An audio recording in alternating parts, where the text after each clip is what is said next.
दोस्तों नमस्कार। उम्मीद कर रहा हूं आप सब लोग अच्छे होंगे। कैपेसिटेंस एंड कैपेसिटर चैप्टर का आज हमारा 10th एपिसोड है। लास्ट एपिसोड में हम पैरेलल प्लेट कैपेसिटर्स में डाइलेक्ट्रिक को इंट्रोड्यूस कर रहे थे और उससे देख रहे थे कि कैपेसिटेंस कैसे बदलेगा, अंदर की इलेक्ट्रिक फील्ड कैसे बदलेगी, चार्जेस कैसे आएंगे और पोटेंशियल का वेरिएशन कैसा होगा प्लेट्स के अंदर।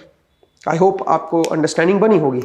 आज का जो एपिसोड है इसमें उसी की कंटिन्यूटी में हम आगे बढ़ेंगे और कुछ डिफरेंट सिचुएशंस को समझेंगे। जरा देखिए, सिचुएशन कुछ इस तरह की है कि मेरे पास एक पैरेलल प्लेट कैपेसिटर है और प्लेट्स का जो एरिया है वो A है और इनके बीच की जो डिस्टेंस है वो D है। एरिया की जो वैल्यू है प्लेट्स का area that is much much greater than distance between the plates. ये आपको दे रखा है। सिचुएशन थोड़ी सी यहां पे अलग ऐसे है कि पिछली बार आपने ऐसे D/2 में डाइलेक्ट्रिक डाला था, इस बार हम थोड़ा अलग तरह से डाइलेक्ट्रिक को इंट्रोड्यूस कर रहे हैं। हम इधर डाइलेक्ट्रिक को पूरे हिस्से में इंट्रोड्यूस कर रहे हैं और डाइलेक्ट्रिक कांस्टेंट है एप्सिलॉन r। यहां पे मेरा एयर है और यहां पे मेरा डाइलेक्ट्रिक है। ठीक है जी, डाइलेक्ट्रिक कांस्टेंट है एप्सिलॉन r। ठीक है, और इन दो प्लेट्स के बीच का मुझे अब कैपेसिटेंस कैलकुलेट करना है। एक ऊपर वाली प्लेट है और एक आपकी नीचे वाली प्लेट है। ये दो प्लेट है। अब अगर आप ध्यान से देखें तो मैं इसको दो हिस्सों में ब्रेक कर सकता हूं, एक ये वाली साइड है और एक ये वाली साइड। ये जो एरिया है A/2 है, ये भी A/2 है और बीच में डिस्टेंस जो है वो D है। ठीक है, यहां पे कैलकुलेट क्या करना है, सबसे पहला आपको बताना है इक्विवेलेंट कैपेसिटेंस। दोनों प्लेट के बीच का इक्विवेलेंट कैपेसिटेंस क्या होगा। अगर मैं आपसे बोलूं कि यहां पे कोई पॉइंट ले लेता हूं जिसको मैं A बोल देता हूं और यहां पे मैं कोई उसी के पैरेलल में एक पॉइंट ले लेता हूं B बोल देता हूं, और ये जो डिस्टेंस है ये है मेरे पास D/4। ये जो डिस्टेंस है ये D/4 है। ठीक है, तो मैं दूसरे केस में जानना चाह रहा हूं potential at A and B if V0 potential difference is applied across the plates. If V0 potential difference is applied between plates, ठीक है, and lower plate is taken as grounded. Lower plate is taken as grounded. मतलब मैं lower plate को ground मान रहा हूं, दोनों के बीच का जो डिफरेंस है वो मैं V नोट कर रहा हूं। आपको बताना है कि A और B पे क्या पोटेंशियल आएगा। नंबर 3 जो है वो है हमारे पास इलेक्ट्रिक फील्ड। इलेक्ट्रिक फील्ड आपको कैलकुलेट करनी है। इलेक्ट्रिक फील्ड आपको बतानी है इस हिस्से में और इस हिस्से में क्या होगी। ठीक है, इलेक्ट्रिक फील्ड कैलकुलेट करनी है। और तो क्या है, और तो मेरे ख्याल से और कुछ जरूरत नहीं है। हाँ, चार्ज डिस्ट्रीब्यूशन भी देखना है भाई, charge distribution. Charge distribution on plates. अब यहां पे ऑब्वियसली जब पोटेंशियल डिफरेंस लगाओगे, इनके ऊपर बैटरी अप्लाई करोगे, सोर्स अप्लाई करोगे, तो होगा ये कि ये कुछ पॉजिटिव चार्ज लेके आएगा, ये कुछ नेगेटिव चार्ज लेके आएगा। तो उसमें जो चार्ज का डिस्ट्रीब्यूशन होगा, इसके ऊपर मान लीजिए +Q चार्ज आया है और इस पे -Q चार्ज आया है, तो +Q क्या यूनिफॉर्मली डिस्ट्रीब्यूटेड रहेगा क्या यहाँ पे। तो वो जो चार्ज डिस्ट्रीब्यूशन है उसको भी थोड़ा सा समझना है। तो ये 3-4 क्वेश्चन है इस पर्टिकुलर डायग्राम पे, तो उसको जरा सोल्व करते हैं। सबसे पहले हम इक्विवेलेंट कैपेसिटेंस को कैलकुलेट कैसे करें, इसको जरा समझिए। तो सबसे पहले जरा ध्यान दीजिएगा, इस प्लेट के ऊपर ये पूरी एक कंडक्टिंग प्लेट है। ये पूरी की पूरी एक कंडक्टिंग प्लेट है। इसका मतलब ये एक इक्विपोटेंशियल सरफेस हो गया। सिमिलरली जो नीचे वाली प्लेट है ये भी आपकी कंडक्टिंग प्लेट है, तो ये भी एक इक्विपोटेंशियल सरफेस हो गया। अब मैं ये कह सकता हूं कि यहां तक जो एरिया है वो A/2 है और डिस्टेंस है D दोनों प्लेट्स के बीच में, और ये आगे एरिया A/2 आ गया, इधर भी A/2 और डिस्टेंस आगे D। तो आप ये कह सकते हो कि यहां से लेके यहां तक जो ये वाला हिस्सा है ये एक अलग कैपेसिटेंस बनाएगा और इन दोनों के बीच अलग कैपेसिटेंस होगा। लेकिन इंटरेस्टिंगली दोनों कैपेसिटर का अपर प्लेट सेम होगी क्योंकि वो कनेक्टेड है, इक्विपोटेंशियल है वो। तो इसको आप ऐसे ट्रीट कर सकते हो कि दो कैपेसिटर मेरे पास क्या है, पैरेलल में लगे हुए हैं। ऐसे आप इसको इमेजिन कर सकते हो। ठीक है, इस तरह से इस सिचुएशन को आप मॉडल कर सकते हो। और यहां पे हमने क्या डाल रखा है, इधर वाले हिस्से में डाइलेक्ट्रिक और इधर वाले में एयर है। ठीक है, इसको मैं C1 बोल देता हूं और इसको मैं C2 बोल देता हूं। अब यहां पे जो C1 की वैल्यू आएगी, it comes out to be epsilon not epsilon R A/2 divide by D. तो बन जाएगा epsilon not epsilon R A divide by 2D। ये मेरे पास हो गया C1, ये वाले का कैपेसिटेंस आ गया। और C2 की वैल्यू क्या बनेगी दोस्तों, वो बनेगी epsilon nought A/2 divide by D and it comes out to be epsilon nought A divide by 2D। ये मेरा ये कैपेसिटेंस आ गया C2। ठीक है भाई, ये C1 बन गया, ये C2 बन गया। और दोनों पैरेलल में क्यों लिए हैं, क्योंकि आप जरा सोचिए, ये कैपेसिटर की जो अपर प्लेट है और ये कैपेसिटर की जो अपर प्लेट है, वो दोनों सेम ही है, इक्वी पोटेंशियल है। इन दोनों प्लेट का पोटेंशियल सेम है, नीचे वाली प्लेट्स का पोटेंशियल सेम है। तो इसका मतलब ऊपर वाले का सेम पॉइंट से कनेक्ट कर दो, नीचे वाले सेम पॉइंट से कनेक्ट कर दो, तो पैरेलल कनेक्शन हो गया भाई ये तो। ठीक है, तो इसका मतलब इसको हम मॉडल कर सकते हैं कि दो कैपेसिटर मेरे पैरेलल में कनेक्टेड है, और अगर पैरेलल में कनेक्टेड है तो इक्विवेलेंट कैपेसिटेंस जो निकल के आएगा वो आ जाएगा C1 प्लस C2। और इसकी जो वैल्यू निकल के आएगी वो क्या आएगी दोस्तों, इसको अगर मैं ऐड कर दूं तो बनेगा epsilon nought into 1 plus epsilon R A divide by 2D। ये मेरे पास इक्विवेलेंट कैपेसिटेंस की वैल्यू आ गई है, दोनों को बस ऐड कर दिया मैंने। ठीक है, आप सब लोग इस चीज को जानते हो, समझते हो। नेक्स्ट सवाल क्या है इसमें, नेक्स्ट सवाल है हमें बताना है इलेक्ट्रिक फील्ड इस जोन में और इस जोन में क्या आएगी अगर मैं पोटेंशियल डिफरेंस अप्लाई कर दूं, और पोटेंशियल का वेरिएशन कैसा होगा। ये दो चीजें और कैलकुलेट करनी है। तो उसके लिए सबसे पहले पोटेंशियल डिफरेंस अप्लाई करते हैं, एक सोर्स अप्लाई करते हैं। तो मैंने यहां पे एक वोल्टेज सोर्स अप्लाई कर दिया इन दो पॉइंट के बीच में। ठीक है, और उसकी वैल्यू है V0, और नीचे वाले को मैं ग्राउंड कर रहा हूं। अभी V0 क्या कह रहा है, ये V0 सिर्फ पोटेंशियल डिफरेंस को बताता है, मतलब इस पॉइंट और इस पॉइंट के बीच का पोटेंशियल हमें पता चल गया। अगर नीचे आपने ग्राउंड कर दिया, इसका मतलब नीचे आपने 0 वोल्ट मान लिया है, तो ऊपर वाला पॉइंट क्या हो जाएगा, V0 पे आ जाएगा। इसका मतलब ये पूरी प्लेट V0 पे है, ये नीचे 0 वोल्ट पे है। सही है। अब हमें बताना है इलेक्ट्रिक फील्ड क्या होगी इस जोन में, और A और B पॉइंट पे पोटेंशियल क्या होगा, पोटेंशियल की वैल्यू सेम होगी या डिफरेंट होगी, उस चीज को हमें समझना है। सबसे पहले तो ये देखिए कि जो इलेक्ट्रिक फील्ड होगी उसकी डायरेक्शन किधर होगी। यहां पे जो इलेक्ट्रिक फील्ड की डायरेक्शन होगी वो डाउनवर्ड होगी। ठीक है, और यहां पे भी इलेक्ट्रिक फील्ड डाउनवर्ड होगी। हम फ्रिंजिंग इफेक्ट को नेग्लेक्ट कर रहे हैं भाई। फ्रिंजिंग इफेक्ट मतलब बल्जिंग आउट जो है ना, फील्ड का जो बल्ज जो बनता है साइडों से, वो हम नेग्लेक्ट कर रहे हैं। तो हम मानेंगे कि इलेक्ट्रिक फील्ड मेरी डाउनवर्ड है, स्ट्रेट लाइन है, डाउनवर्ड है। अगर इलेक्ट्रिक फील्ड डाउनवर्ड है, दूसरी बात यहां पे एक इंटरफेस बना हुआ है, अगर आप इसको ध्यान से देखें तो ये इन दोनों प्लेट के बीच में एक इंटरफेस है। इसके एक तरफ है एयर और एक तरफ है डाइलेक्ट्रिक। और इंटरेस्टिंगली जो इलेक्ट्रिक फील्ड है वो इस इंटरफेस के टेंजेंशियल है, इधर भी इस तरफ है और इधर भी इस तरफ है। तो इलेक्ट्रिक फील्ड इंटरफेस के क्या होगी, टेंजेंशियल हो गई है।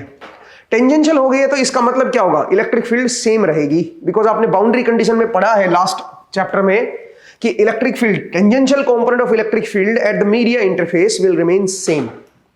तो इसका मतलब जो इलेक्ट्रिक फील्ड इधर आएगी वही इलेक्ट्रिक फील्ड इधर भी आएगी, जो इलेक्ट्रिक फील्ड इस जोन में होगी वही इलेक्ट्रिक फील्ड इस जोन में होगी।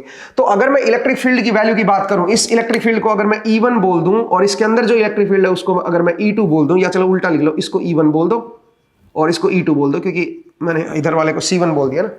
तो चलो इसको मैं E1 बोल रहा हूं, इधर वाले को E2 बोल रहा हूं। तो एक बात तो श्योर होगी है कि E1 जो है वो बराबर होगा E2 के, और उसकी वैल्यू क्या होगी भाई, इन दोनों के बीच में पोटेंशियल डिफरेंस क्या है, V0 का है। यहां से यहां के बीच में पोटेंशियल डिफरेंस मेरा V0 है।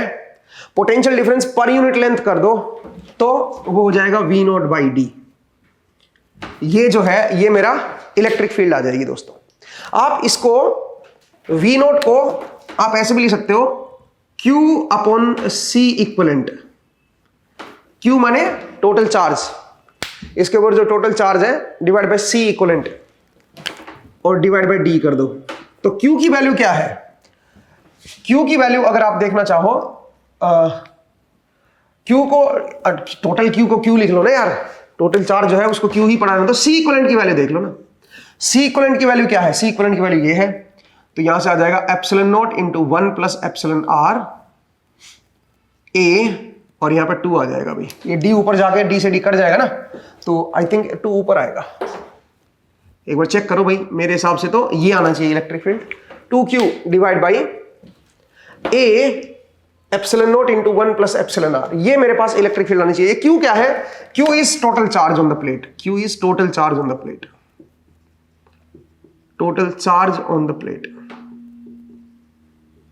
ठीक है, ये Q जो है टोटल चार्ज है। ध्यान से समझिए भाई, पहले मैंने क्या लिख दिया V nought by D. V nought by D कैसे लिखा भाई? यहां से यहां के बीच का जो पोटेंशियल डिफरेंस है वो V नोट है, तो potential difference divide by D कर दो। V नोट बाई डी, मैं इस साइड निकाल दिया कैपेसिटेंस मैंने, इधर बाद में देखेंगे। इस प्लेट और इस प्लेट, सिर्फ इधर वाले हिस्से को देखो, इस पे V नोट है, इधर 0 है, तो इलेक्ट्रिक फील्ड बनेगी V नोट बाई डी। जो इलेक्ट्रिक फील्ड इधर आएगी वही इधर भी आएगी, क्योंकि टेंजेंशियल है मीडिया इंटरफेस के, तो दोनों इलेक्ट्रिक फील्ड सेम आएंगी।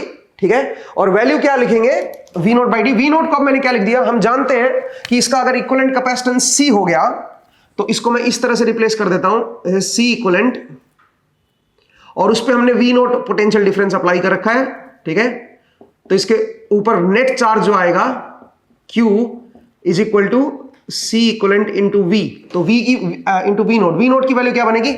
Q by C equivalent. ठीक है, Q मेरा टोटल चार्ज है, रिजल्टेंट चार्ज है, नेट चार्ज है।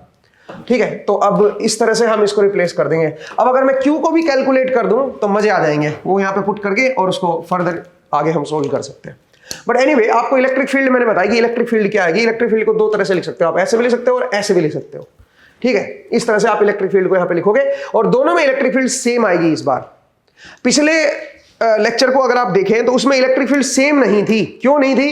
क्योंकि उसमें डाइलेक्ट्रिक ऐसे डला हुआ था और इलेक्ट्रिक फील्ड मीडिया इंटरफेस के नॉर्मल थी। अब नॉर्मल इलेक्ट्रिक फील्ड सेम नहीं रहती है। ठीक है, normal component of D will remain same, not E.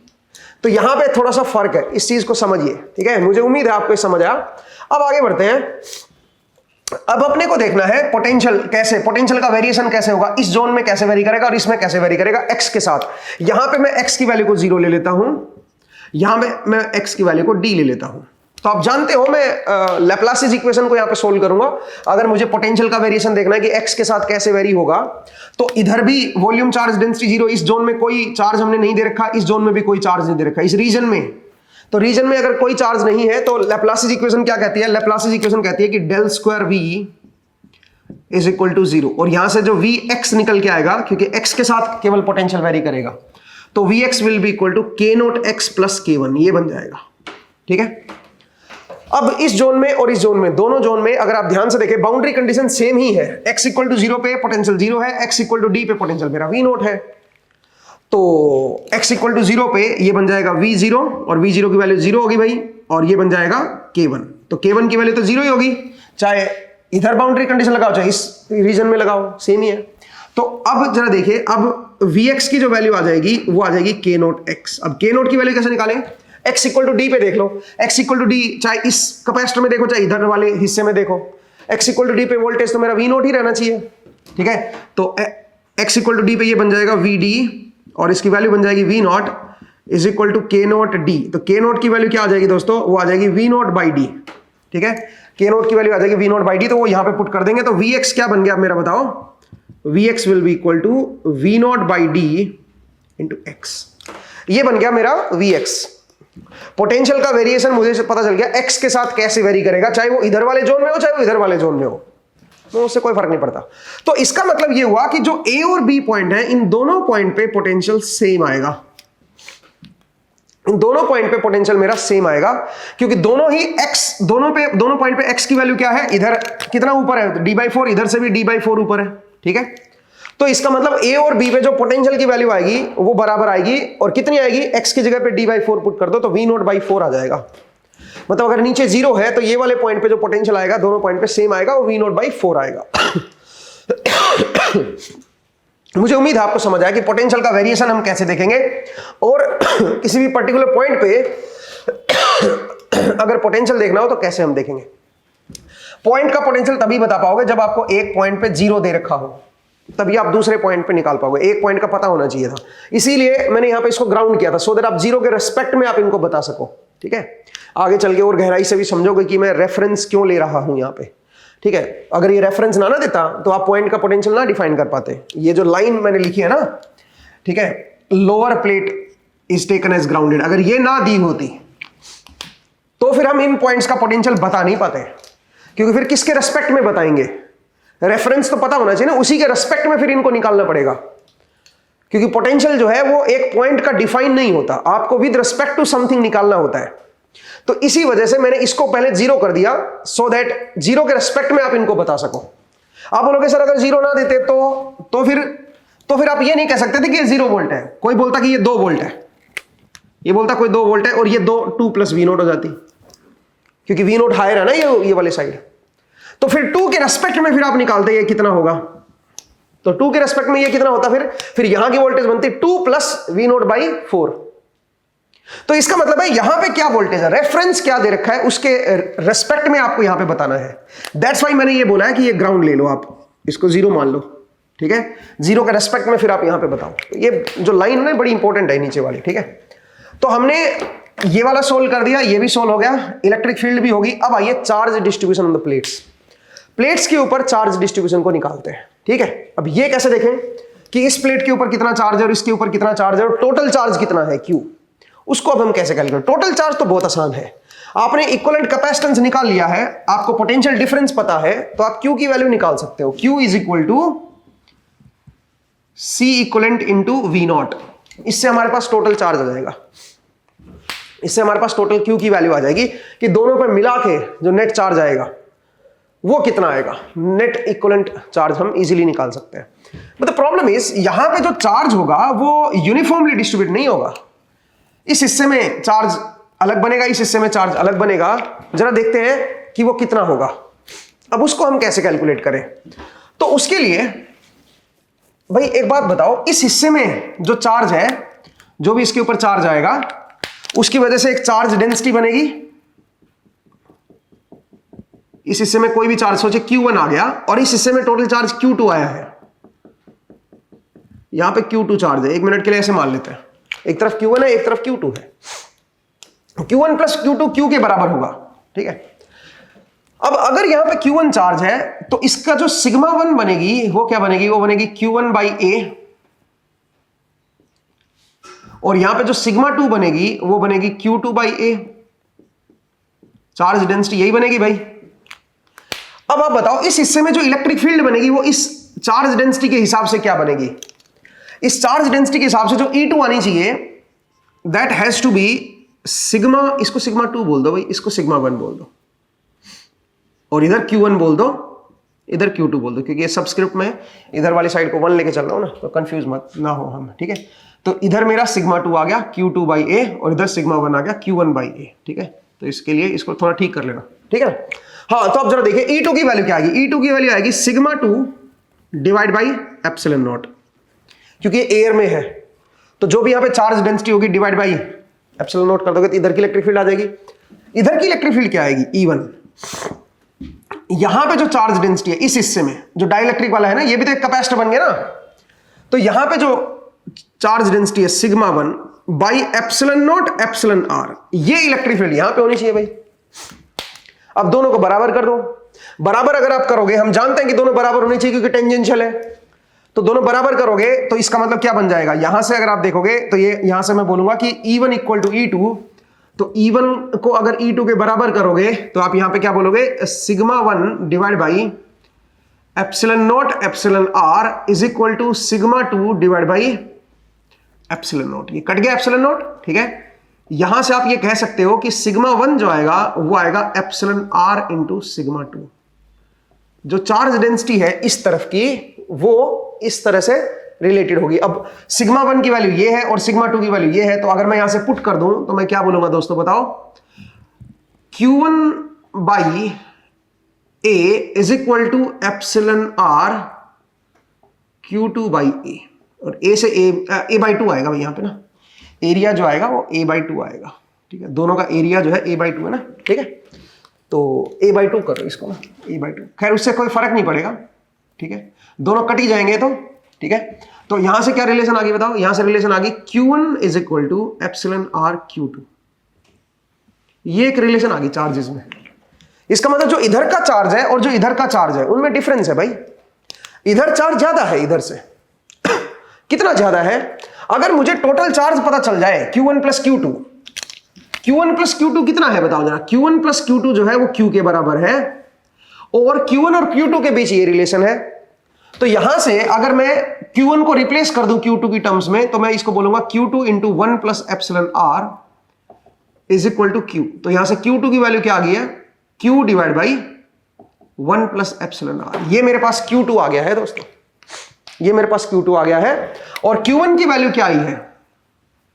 Q1 की वैल्यू क्या होगी बताओ जरा। Q1 की वैल्यू जो आएगी यहां से Q2 आ गया ना, Q1 की वैल्यू इसको एप्सिलॉन R से और मल्टीप्लाई कर दो तो epsilon R Q divide by 1 plus epsilon R, ये मेरे पास Q1 होगा। तो आप जरा ध्यान से देखिए, अगर आप ध्यान से देखें तो हमारे पास चार्ज जो है इधर का और इधर का वो सेम नहीं है।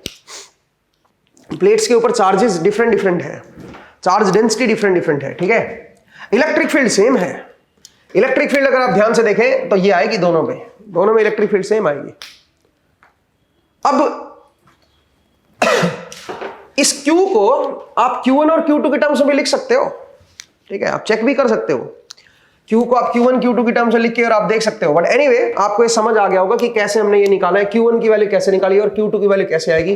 तो इसका मतलब इधर जो चार्ज होगा वो इधर वाले चार्ज से एप्सिलॉन R टाइम्स ज्यादा होगा, ठीक है। ये आप यहां से क्लियरली समझ सकते हो। मुझे उम्मीद है आपको ये प्रॉब्लम जो है वो समझ आई और बाउंड्री कंडीशंस का कैसे हम यहां पे इस्तेमाल कर रहे हैं उस चीज को आप देखिए भाई।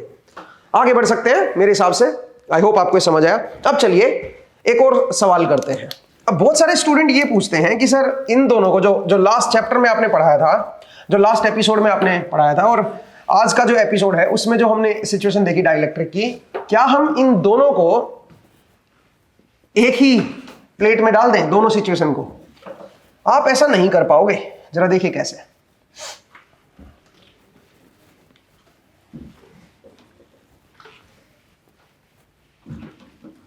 देखिए जरा देखिए, अगर मैं आपसे बोलूं कि मेरे पास ये पैरेलल प्लेट है और इसका जो एरिया है प्लेट्स का वो A है, इनके बीच की जो डिस्टेंस है वो D है। डिस्टेंस जो है वो D है और D की वैल्यू जो है वो much much less than A है। अब हम कर क्या रहे हैं? कर ये रहे हैं कि इसमें हम ऐसे डाइलेक्ट्रिक डाल रहे हैं। जरा गौर फरमाइएगा। हमने क्या किया? हमने कुछ इस तरह से मे बी ओके, तो कुछ भी आप ले सकते हो। जरा देखो, ये एप्सिलॉन R1 है, ये एप्सिलॉन R2 है और यहां पे एयर है। और मैं पूछूं बताओ इनका कैपेसिटेंस क्या होगा? मतलब इस पूरे जोन में अलग मटेरियल है, डाइलेक्ट्रिक अलग है, ठीक है। फिर इस जोन में डाइलेक्ट्रिक अलग है, ये आपका अलग डाइलेक्ट्रिक आ गया, ठीक है भाई। और फिर ये एयर आ गई है। तो इसमें अगर आप ध्यान से देखें तो हमने जो पिछले जो 2 क्वेश्चन किए थे, एक लास्ट एपिसोड वाला और एक आज के एपिसोड वाला जो लास्ट क्वेश्चन किया था, उन दोनों को हमने मर्ज कर दिया एक ही प्रॉब्लम के अंदर। हमने ऐसी भी डाइलेक्ट्रिक डाल दी जो D/2 में है और यहां पे देखो, यहां पे डिस्टेंस भी D/2 कर दी और एरिया भी A/2 कर दिया। तो अब इसका कैपेसिटेंस हम कैसे कैलकुलेट करें? इक्विवेलेंट कैपेसिटेंस अपने को निकालना हो तो कैसे निकालें?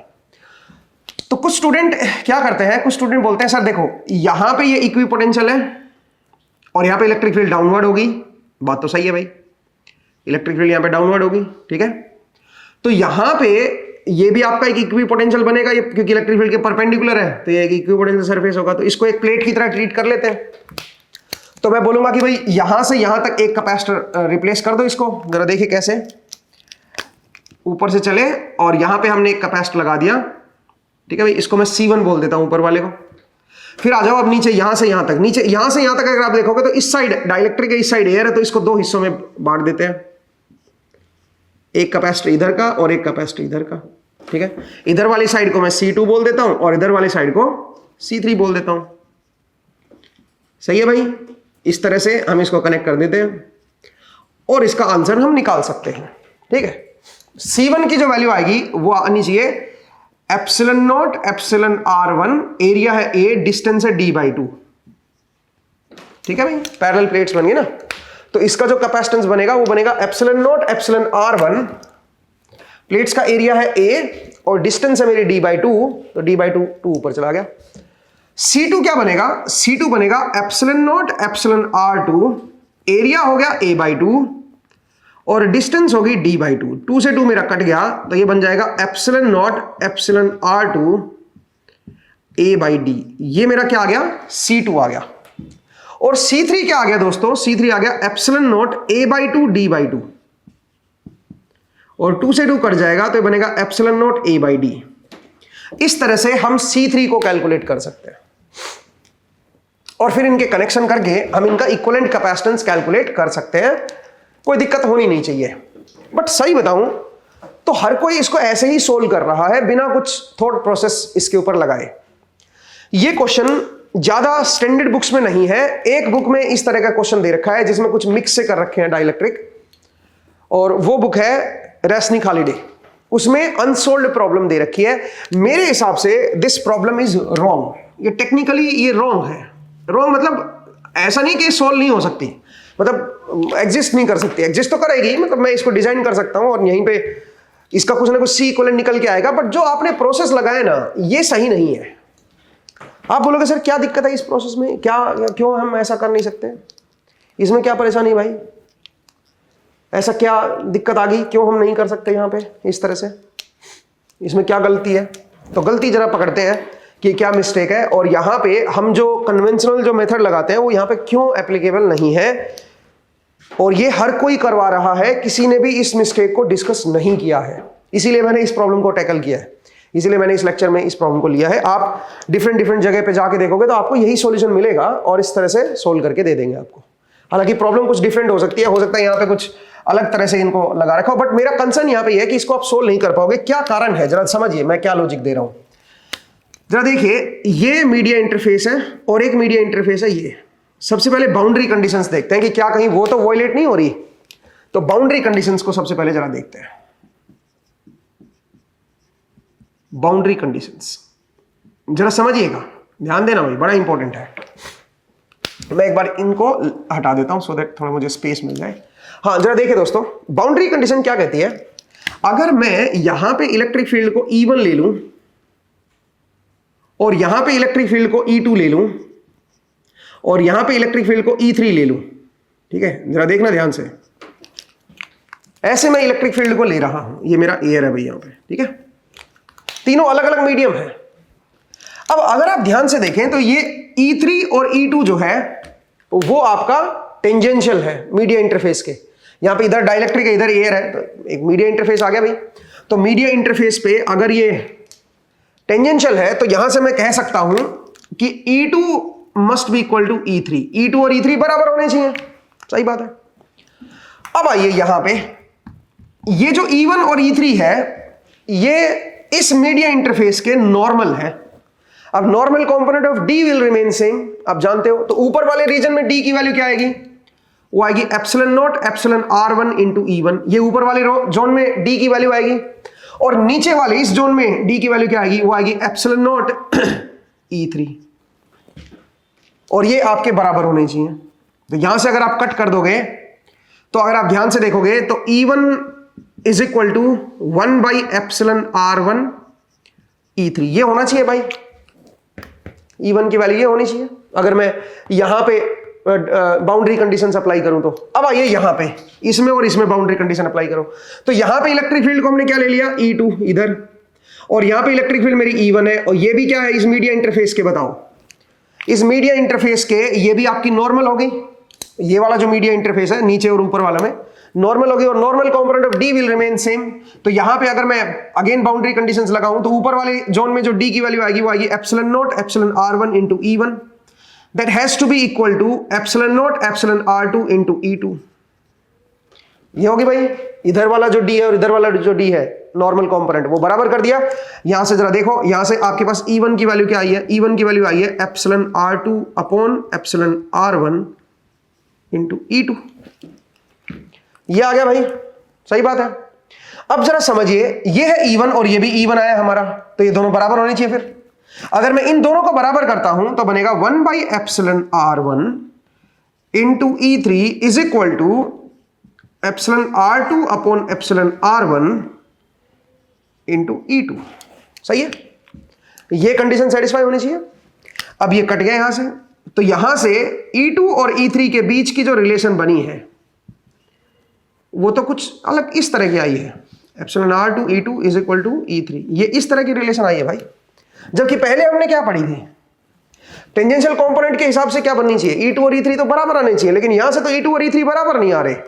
जब मैं यहां पे बाउंड्री कंडीशन लगा रहा हूं इस इंटरफेस पे और इस इंटरफेस पे बाउंड्री कंडीशन जब मैं अप्लाई कर रहा हूं तो उस केस में तो ये बराबर नहीं आ रहे E2 और E3। जब मैं इन दोनों के टेंजेंशियल कंपोनेंट को देख रहा हूं तब बराबर आ गए हैं। तो इसका मतलब क्या हुआ, इसका मतलब है यहां पे कुछ गड़बड़ है, यहां पे आप जो है आपका जो रूल है वो सही नहीं है, बाउंड्री कंडीशन सेटिस्फाई नहीं हो रही इस केस में। अब आप बोलोगे लेकिन बाउंड्री कंडीशन तो सेटिस्फाई होनी चाहिए सर, बिल्कुल होनी चाहिए भाई। तो गड़बड़ कहां है फिर, गड़बड़ इस प्रॉब्लम में यह है कि जो आपने इलेक्ट्रिक फील्ड ली है वो यहां पे पूरी तरह से नॉर्मल नहीं होगी, सिमिलरली यहां पे इलेक्ट्रिक फील्ड पूरी तरह से टेंजेंशियल नहीं होगी, ये डिफरेंट आएंगी, इनकी डायरेक्शंस डिफरेंट हो जाएंगी इलेक्ट्रिक फील्ड की। ये जो इधर का इंटरफेस बना हुआ है, यहां इस इंटरफेस के खासकर नजदीक वाले हिस्से में, इसके नजदीक वाले हिस्से में, इधर इंटरफेस और इधर इंटरफेस और ये वाला इंटरफेस, ये जो नजदीक वाला जो हिस्सा है, इन हिस्सों में इलेक्ट्रिक फील्ड बिल्कुल ऐसे नहीं होंगी नीचे की तरफ, उनमें कुछ बदलाव आएगा, वो टेढ़ी मेढ़ी होंगी, so that boundary condition satisfy करें। और अगर टेढ़ी मेढ़ी हो गई, अगर यहां पे इलेक्ट्रिक फील्ड टेढ़ी मेढ़ी हो गई, कुछ तिरछी हो गई, तो फिर ये इक्विपोटेंशियल सरफेस नहीं बनेगा पूरे का पूरा, मतलब जो पोटेंशियल यहां होगा वही पोटेंशियल इधर नहीं आएगा। तो आप इसको एक प्लेट की तरह नहीं ले सकते हो, ठीक है, इसको आप एक प्लेट की तरह नहीं ले सकते हो, ये कन्वेंशन गलत हो गया। फिर पॉइंट को समझिए, ठीक है, क्योंकि इसको एक प्लेट की तरह और इस पूरे को अलग कैपेसिटर तभी लेते ना जब ये पूरे का पूरा एक ही पोटेंशियल होता, ये एक इक्विपोटेंशियल सरफेस बनता। तो हम बोलते कि इसको एक कंडक्टिंग प्लेट की तरह आप मान के इस प्लेट को अलग कर दो, ऐसा कर सकते थे, ठीक है। बट प्रॉब्लम यह आ गई है कि आप इसको ऐसा नहीं कर सकते हो, ठीक है ना, इसको आप, क्योंकि यहां पे इलेक्ट्रिक फील्ड परपेंडिकुलर नहीं रहेगी, परपेंडिकुलर अगर आप लेके चल रहे हो पूरी तरह से इलेक्ट्रिक बिल्कुल नीचे की तरफ लेके चल रहे हो हर जोन में, तो आपकी बाउंड्री कंडीशन सेटिस्फाई नहीं हो रही, ठीक है, ये गड़बड़ है। अब आप बोलोगे सर लेकिन ये तो एग्जाम में भी पूछा गया इस तरह की प्रॉब्लम्स, कई सारी प्रॉब्लम आपके इवन जेई में पूछी गई हैं, ठीक है, जेई के एग्जाम में पूछी गई हैं, तो उसके पीछे का क्या कारण है भाई वो भी बता देते हैं आपको, ठीक है। ऐसे कुछ प्रॉब्लम्स पूछी गई हैं कि भाई यहां से यहां तक अलग डाइलेक्ट्रिक है और उसके बाद इस जोन में अलग डाइलेक्ट्रिक, यहां पे K1 दे दिया, यहां पे K2 दे दिया, यहां पे K3 दे, K1 K2 K3 क्या है, परमिटिविटी है, εr1 εr2 εr3 की जगह K1 K2 K3 लिख दिया। और पूछ रहे बताओ इसका इक्विवेलेंट कैपेसिटेंस क्या आएगा, तो लोग क्या कर रहे हैं, यहां से यहां तक का एक कैपेसिटर बना रहे हैं इन दोनों प्लेट्स के बीच में, फिर यहां दो हिस्सों में ब्रेक कर देते हैं, ठीक है, ऐसे दो, इसको एक प्लेट मान के ऐसे कर लेते हैं। जनाब ये गलत है, ठीक है, और इसको ऐसे करके आंसर दे देते हैं और आंसर ठीक भी होता है, इसको आईआईटी ने जो आंसर दिए हैं वो मैच भी कर रहे हैं। अब आप बोलोगे फिर तो तरीका सही है जब आंसर ही मैच कर रहा है, तो जनाब जो प्रोफेसर या जिसने बनाया है प्रॉब्लम उसने अभी तक इसको देखा ही नहीं है, पहली बार मैं आपको बता रहा हूं ये, ठीक है, पहली बार इस चीज को एनकाउंटर किया गया है। और अगर ये लोग देखना शुरू करेंगे तो इसके ऊपर डिस्कशन भी करना शुरू करेंगे। ये गलत है, ये मैन्युफैक्चर्ड प्रॉब्लम है, दिमागी ख्याल है किसी का, और ये जो दिमागी ख्याल है ये गलत कर दिया है उसने सोचा कि चलो ऐसे ऐसे डिवाइड करके हम मल्टीपल ऐसे बना के और ये फॉर्मूला लगा देंगे उससे आंसर आ जाएगा। ये फॉर्मूला हर जगह एप्लीकेबल नहीं है, ये तरीका ये कब एप्लीकेबल है, जब आप इनको अलग अलग कर सको प्लेट्स को। अभी तक ये प्रॉब्लम आई नहीं थी बाउंड्री कंडीशन वाली, क्योंकि अभी तक या तो हम इस तरह का ले रही थी सिचुएशन, या तो हम इस तरह ले रहे थे कि ये अलग पूरी डाइलेक्ट्रिक है, ठीक है, और ये डिफरेंट डाइलेक्ट्रिक है ऐसे, या फिर हम ऐसे ले रहे थे। इस तरह की चीजों में कोई दिक्कत नहीं आ रही, बाउंड्री कंडीशन आपकी सेटिस्फाई हम करवा रहे हैं, ठीक है। यहां पे टेंजेंशियल कंपोनेंट इलेक्ट्रिक फील्ड और यहां पे टेंजेंशियल सेम दोनों बराबर होंगे क्योंकि मीडिया इंटरफेस आ गया बीच में। यहां पे देखो नॉर्मल कंपोनेंट ऑफ ई जो है वो आपका normal component of D will remain same. तो यहां पे भी बाउंड्री कंडीशन आपने सेटिस्फाई करा के इलेक्ट्रिक फील्ड निकाली थी इस जोन में और इस जोन में, पिछले एपिसोड में देख लीजिए आप, ठीक है। यहां पे आपका टेंजेंशियल कंपोनेंट जो है वो बराबर होगा, कोई दिक्कत नहीं है। तो ऐसी सिचुएशन में कोई दिक्कत नहीं आती। इवन आप यहां पे 3 हिस्सों में भी डिवाइड कर सकते हो इसको, जरा देखो ऐसे, इस हिस्से में अलग डाइलेक्ट्रिक ले लो, इस हिस्से में अलग डाइलेक्ट्रिक, इस हिस्से में अलग डाइलेक्ट्रिक, कोई दिक्कत नहीं है। यहाँ पे डिफरेंट डाइलेक्ट्रिक है, यहाँ पे डिफरेंट डाइलेक्ट्रिक है, यहाँ पे अलग डाइलेक्ट्रिक है, इससे कोई परेशानी नहीं आएगी आपको। आप इसको 3 कैपेसिटर में ब्रेक कर सकते हो और 3 कैपेसिटर को पैरेलल में लगा सकते हो। ये वाला रूल यहाँ पे लग जाएगा। आप बोलोगे सर क्यों लग जाएगा? क्योंकि हर हिस्से में इलेक्ट्रिक फील्ड सेम आएगी और डाउनवर्ड आएगी। तो इक्विपोटेंशियल सरफेस जो है वो ऐसे बनेगा, इस तरह का इक्विपोटेंशियल सरफेस बनेगा, ठीक है। हर जगह पोटेंशियल आपका सेम रहेगा, लाइन ऑलवेज नीचे की तरफ ही आएंगी। और ये आपका V0 पोटेंशियल है, ये आपका 0 पोटेंशियल है। तो आप कह सकते हो ये तीनों की प्लेट जो है सेम बनेगी, एक ही जगह कनेक्ट कर दो, नीचे वाली तीनों की एक जगह कनेक्ट कर दो और इनके बीच के कैपेसिटेंस को पैरेलल में लगा के कर सकते हो, कोई दिक्कत नहीं है। सिमिलरली यहां पे इस हिस्से में आपने 2 डाइलेक्ट्रिक लिए, आप 3 ले लो भाई, और इसको आप 3 कैपेसिटर बना दो, ठीक है। और तीनों को सीरीज में लगा दो, 1 2 3, ठीक है। तीनों को सीरीज में, क्योंकि इलेक्ट्रिक फील्ड यहां पे हर जगह नीचे की तरफ है, नीचे की तरफ, और बाउंड्री कंडीशन सेटिस्फाई हो रही है। इलेक्ट्रिक फील्ड की वैल्यू डिफरेंट हो सकती है यहां पे, ठीक है, बट रहेगी नीचे की तरफ ही, ठीक है ना।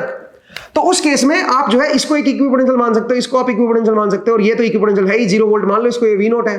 तो आप क्या करो, इनको तीनों को आप एक तरह से कैपेसिटर अलग अलग बना के सीरीज में लगा के इक्विवेलेंट कैपेसिटेंस निकाल सकते हो।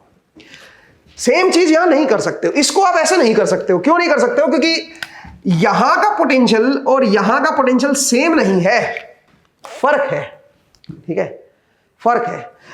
अगर यहां का पोटेंशियल और यहां का पोटेंशियल सेम होता तो हम इसको अलग प्लेट बना लेते हैं, ठीक है, कोई दिक्कत नहीं थी। बट प्रॉब्लम यह है कि बाउंड्री कंडीशन सेटिस्फाई नहीं हो रही। इसका मतलब यह हुआ कि यहां पे इलेक्ट्रिक फील्ड बेंड कर रही है भाई, हर जगह इलेक्ट्रिक फील्ड को नीचे की तरफ नहीं ले सकते हो आप, ठीक है।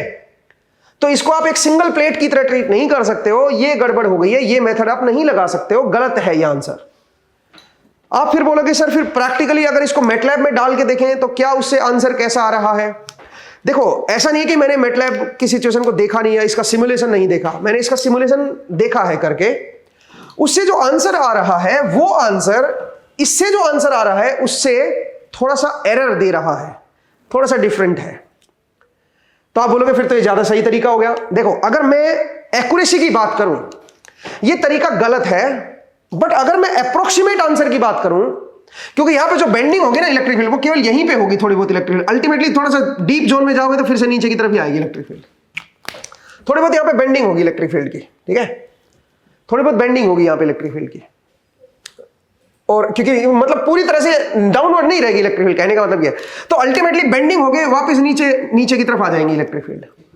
तो पॉइंट को समझिए, यहां पे मैं क्या कहना चाह रहा हूं। मैं ये कहना चाह रहा हूं कि अगर आप अप्रोक्सीमेट आंसर पूछते तो मैं चलो ये आंसर निकाल लेता, मैं मान लेता भाई यहां पे बेंडिंग जो है उसको नेग्लेक्ट कर लेता हूं 1 मिनट के लिए, ठीक है, और मैं मान लेता हूं कि इलेक्ट्रिक फील्ड हर जगह डाउनवर्ड ही है, मैं इसको 1 मिनट के लिए इग्नोर कर लेता हूं, ठीक है। तो उस केस में फिर आप ये लगा के और आप आंसर देते, वो एक अप्रोक्सीमेट आंसर होता है, उसमें एरर है भाई। और एरर भी कोई ऐसा नहीं है, कम से कम 10-12-15% का एरर है, ठीक है। तो इसमें एरर है, ठीक है ना। और ये तरीके में क्या गड़बड़ है मैंने आपको बता दिया है कि कब ये लगा सकते हो, ये आपको पता होना चाहिए, ऐसे कुछ भी मत करो, ठीक है। इवन जेई में भी ये पूछा गया है, लेकिन कहीं पे भी मैं ये वर्ड नहीं मुझे मिला जहां पे ये पूछा हो कि अप्रोक्सीमेट आंसर क्या आएगा। अप्रोक्सीमेट नहीं पूछा, इसका सिर्फ कैपेसिटेंस पूछ लिया कि कैपेसिटेंस क्या निकालोगे, और लोग इस तरह से अप्लाई करके निकाल रहे हैं आंसर। गलत है, बाउंड्री कंडीशन सेटिस्फाई नहीं हो रही है यहां पे। तो या तो आप डाइलेक्ट्रिक डाल रहे हो तो ऐसे डालो, या फिर आप ऐसे डालो डाइलेक्ट्रिक, ठीक है। दोनों मत करो, दोनों बाउंड्री मत बनाओ कि भाई मीडिया इंटरफेस हॉरिजॉन्टल वाला भी और वर्टिकल वाला भी मीडिया इंटरफेस है एक ही प्रॉब्लम के अंदर, गड़बड़ हो जाएगी, गलत कर बैठोगे। ये वाला तरीका नहीं लगेगा, इससे जो आंसर आएगा उसमें एरर होगा ढेर सारा। तो इस चीज को थोड़ा सा आप समझिए, एंड मुझे उम्मीद है आपको ये समझ आया। अपने दोस्तों को भी इसके बारे में जानकारी दें कि जो ये गलती कर रहे हैं, या अपने जो टीचर्स हैं उनको भी ये लेक्चर जरूर दिखाएं जिनमें ये प्रॉब्लम क्रिएट हो रही है, ठीक है। तो इसको आप जरूर अपने दोस्तों के साथ डिस्कस कीजिएगा और इस तरह की मिस्टेक से बचिए, ठीक है।